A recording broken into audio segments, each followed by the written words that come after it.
आप सभी को राधे राधे, जय श्री कृष्णा। फ्रेंड फटाफट काम करते हैं, मुझे जाना है अपने बच्चों के स्कूल क्योंकि आज वहाँ पर टीचर पेरेंट्स मीटिंग है। और मेरे बेटे की नहीं है, बेटी की है, क्योंकि बेटी मेरी 12th क्लास में है, वो बड़ी है, तो बड़े बच्चों का है, मतलब 10th to 12th तक की पेरेंट्स मीटिंग है। बाकी बच्चों का बाद में होगा क्योंकि उनके सितंबर में पेपर होंगे। और 10 से लेकर 12 तक के बच्चों का पेपर मतलब उनका जो भी एग्ज़ाम होना था वो हो चुका है।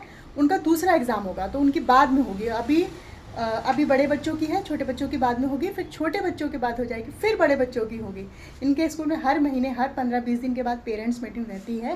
तो चलो फटाफट से काम कर लेते हैं। काम क्या क्या है मैं आपको दिखाती हूँ, और सारा काम आज मैं चुटकी बजा के कर। ये यहाँ पर जो गंदगी है वो भी, और इस रूम को भी। और जैसा कि आप लोग देख रहे हो फ्रेंड, मैंने चुटकी बजा के ही सारा काम जो है वो ख़त्म कर लिया। अगर असल ज़िंदगी में इतना आसान होता काम करना, तब तो आप लोग भी बैठे बैठे ऐसे चुटकी बजाते और सारा काम हो जाता। लेकिन ऐसा नहीं है फ्रेंड। ये देखिए कितने सारे कपड़े वहाँ पर पड़े हैं धोने के लिए, जो कि मैंने मशीन लगा दी। उस तरफ कपड़े धुल रहे और इस तरफ मैं अपना जो है बर्तनों की साफ़ सफाई कर रही हूँ। क्या स्पीड है ना बर्तन साफ़ करने की, बिल्कुल मेरे अंदर आत्मा आ चुकी है जल्दी काम ख़त्म करने वाली। इसलिए ये आत्मा जो है फटाफट काम कर रही है, ऐसा तेज़ी से काम कर रही है कि मशीन भी क्या काम करेगा। यहाँ पर मेरे बर्तनों की फटाफट से धुलाई हो रही है, जो कि ज़्यादा गंदे नहीं है। बस जैसे चूल्हे वगैरह के बर्तन होते हैं गांव में, वो तो गंदे होते हैं, लेकिन गैस के बर्तन है तो ये इसमें इतनी कोई मेहनत नहीं है, फटाफट हो जाता है। अब तो गाँव में भी कोई चूल्हे पर खाना नहीं बनाता, सब गैस पर ही बनाते हैं, तो काम फटाफट हो जाता है। जब से मोदी जी आए ना, अच्छा कर दिया इन्होंने, लकड़ी वकड़ी का बवाला ही ख़त्म हो गया। अब तो गांव में भी ऐश ही ऐश है। तो यहाँ पर देखो फ्रेंड, मेरे फटाफट से जो है ये बर्तन साफ़ हो गए। दूध का पतीला सबसे गंदा लगता है मांजने में, क्योंकि किनारे किनारे जो वो मलाई चिपक जाती है ना, उससे छुड़ाने में थोड़ी सी दिक्कत होती है। बाकी तो और तो चलो कोई बात नहीं, काम हो जाते हैं। और ये जो इधर वाला आप टैप देख रहे हो, उसमें फ्रेश पानी आता रहता है, तो पानी की कोई दिक्कत नहीं है हमारे यहाँ। पानी के यहाँ पर मज़े ही मज़े हैं, बहुत ऐश है पानी के।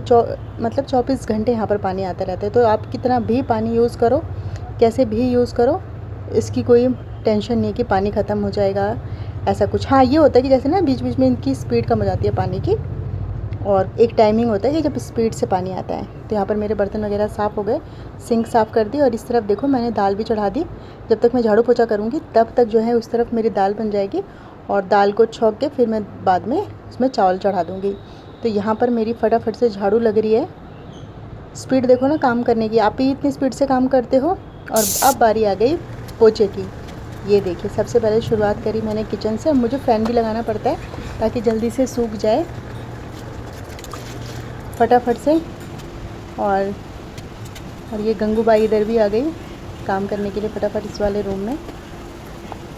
इस वाले रूम के बाद वो जो दूसरा रूम है उसमें भी फटाफट से पोछा मैं लगा दूंगी। और बचेगा ये हॉल, इसमें भी मेरा पोछा जो है लग गया, और मैंने उस कमरे की लाइट ऑफ कर दी और अब हॉल में आ गए। फटाफट यहाँ पर करते हैं। और मैंने पोछा एक साइड रख दिया, और मैं जो मेरे कपड़े धुल गए उनको निकाल के मैं फटाफट से चेयर पे रख देती हूँ। और जो थोड़े बहुत बचे हैं वाइट कपड़े हैं, इसको धुल के इसमें नील लगा के फिर इसको जो है ड्राई कर देंगे। जल्दी जल्दी काम करना था, तो मैं फटाफट से बाथरूम से ले आई पानी। मैंने कहा जब तक पाइप में पानी आएगा धीरे धीरे, क्योंकि आज पानी की स्पीड जो है कम थी। पानी तो आ रहा था लेकिन स्पीड कम थी। तो ये देखिए, इधर मैंने नील करा सफ़ेद कपड़े में और नल बंद करके आ गई।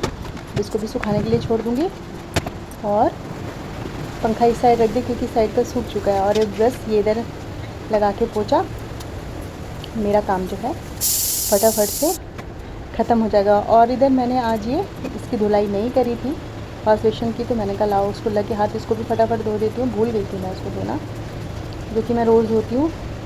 अच्छा नहीं लगता है, वो गंदा गंदा सा रहता है ना, फ्रंट में ही पड़ता है। तो यहाँ पर मेरा पोछा कंप्लीट हो गया। मैं बाल्टी लेके अंदर आ गई। अब बारी आती है कपड़ों की। जो कपड़े मैंने रखे हुए हैं चेयर पे, इनको मैं उल्टा करूँगी। उल्टा करने के बाद ले जाऊँगी बाहर, इनको मैं सुखाऊँगी। और मेरे कपड़े आपको पता है 1 घंटे के अंदर ही सूख गए थे। धूप बहुत तेज़ थी, लेकिन बाद में बहुत तेज़ बारिश हुई। तो यहाँ पे फ्रेंड्स सारा काम हो गया, झाड़ू पोछा कपड़ा बर्तन सारा काम करके, पूजा पाठ करके, नहा धो के सूट पहन लिया। देखो तैयार हो गए, और अब हम लोग जा रहे हैं पेरेंट्स मीटिंग में। वहाँ पहुँच के फिर मैं आपको स्कूल दिखाऊंगी बच्चों का। तो यहाँ से मैं बैठ गई अपने नंदी महाराज पे और हम चल दिए, हमारी सवारी चल पड़ी है। और ये स्कूल जाते समय बीच बीच में जो नज़ारे आ रहे हैं मैं वो आपको दिखा रही हूँ। और देहरादून सच में बहुत ही सुंदर है, यहाँ पर पेड़ पौधों की कोई कमी नहीं है। और अब हम ISBT के पास पहुँच चुके हैं। ISBT कहीं का भी हो, चाहे देहरादून का हो, दिल्ली का हो, XYZ कहीं का भी हो, ISBT पे बहुत ज़्यादा भीड़ होती है, क्योंकि वहाँ पर हर एक वहाँ से बसें आती हैं, रुकती हैं और लोग चढ़ते हैं उतरते हैं। इतनी ज़्यादा भीड़ होती है ना यहाँ पर, सच में यहाँ आने का मेरा मन नहीं करता है, सबसे गंदा लगता है मुझे। लेकिन ये है अंतर्राज्यीय बस अड्डा। दिल्ली में भी सेम यही लिखा हुआ है महाराणा प्रताप, और यहाँ पर भी सेम यही लिखा हुआ है महाराणा प्रताप अंतर्राज्यीय बस अड्डा। तो यहाँ पर बसों की वजह से इतनी ज़्यादा भीड़ होती है, बहुत ज़्यादा भीड़ होती है, और हमें यहीं से घूमकर जाना पड़ता है। और अब हम बस स्कूल के नज़दीक पहुँचने वाले हैं थोड़ी देर में। और बारिश की वजह से सड़कों में इतने ज़्यादा गड्ढे हो गए ना कि बस भगवान बचाए उन गड्ढों से। और अब हम पहुँच गए अपने बच्चों के स्कूल। स्कूल काफ़ी बड़ा है, अगर इंसान पहली बार आए तो वो भूल जाएगा कहाँ से आना है, कहाँ से जाना है। और आपको मेरे बच्चों का स्कूल कैसा लगा ज़रूर बताना। देखने में तो सारे स्कूल अच्छे होते हैं, बस पढ़ाई अच्छी होनी चाहिए। और जो पढ़ने वाला बच्चा होता है, खैरहाल वो तो कहीं से भी पढ़ लेता है, गवर्नमेंट स्कूल से भी पढ़ लेता है, प्राइवेट स्कूल से भी पढ़ लेता है, जिसको पढ़ना होता है बच्चे को। तो ये कुछ इस तरीके से स्कूल है, यहाँ से एंट्री है। और अब हम लोग जाएंगे क्लास में। आ गई और बारिश की वजह से सारे कपड़े भीग गए। और आज मैंने खाना जल्दी खा लिया था तो मुझे लग गई भूख, तो मैंने एक कप चाय पी और बिस्किट खाया। ये देखो कपड़े चेंज हो गए, बाल तो इतने नहीं भीगे क्योंकि हेलमेट था ना, इस वजह से बच गए। और मेरा बेटा भी फिर हमारे साथ बाइक में आया, बिटिया आई बस में। तो पेरेंट्स मीटिंग अच्छी तरीके से हो गई। चलो फिर शाम को मिलते हैं।